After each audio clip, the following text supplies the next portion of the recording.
Hello అండి, namaste. Welcome back to Ashta's kitchen. నేను మీ శైలజ. ఈరోజు మనం కడుపుకి చల్లగా తీయగా ఉండే మ్యాంగో లస్సీని ఎలా ప్రిపేర్ చేసుకోవాలో చూద్దామండి. మనకి ఇప్పుడు మ్యాంగోస్ బాగా వస్తున్నాయి కదా, మ్యాంగోస్ తింటూనే ఉంటాం. ఇలా లస్సీ చేసిస్తే పిల్లలు కూడా చాలా ఎంజాయ్ చేస్తారండి. చాలా టేస్టీగా ఉంటుంది.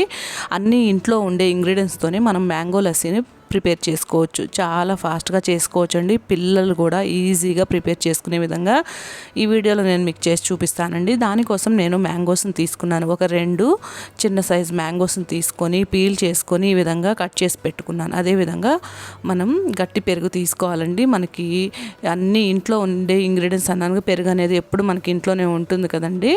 1.5 కప్పు వరకు పెరుగును కూడా రెడీ చేసుకోవాలి. ముందుగా మిక్సీ జార్లో మనం చాప్ చేసుకున్న మ్యాంగోస్ని వేసుకోవాలి. అదేవిధంగా చల్లని పెరుగును కూడా 1.5 కప్పు వరకు యాడ్ చేసుకోవాలి.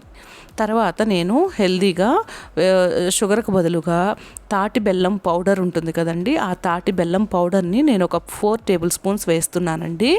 మీకు తాటి బెల్లం పౌడర్ అనేది అందుబాటులో లేకపోయినా కూడా మీ ఇంట్లో షుగర్తో కూడా చేసుకోవచ్చండి, లేదా నార్మల్గా ఉండే బెల్లంతో కూడా చేసుకోవచ్చు. చూస్తున్నారు కదా, ఈ బెల్లం పౌడర్ కూడా వేసుకున్న తర్వాత ఐస్ క్యూబ్స్ని కూడా వేస్తున్నానండి. మీకు ఇష్టం ఉంటే ఇందులో కాచి చల్లార్చిన పాలను కూడా యాడ్ చేసుకోవచ్చు, కొంచెం వాటర్ని కూడా యాడ్ చేసుకోవచ్చు.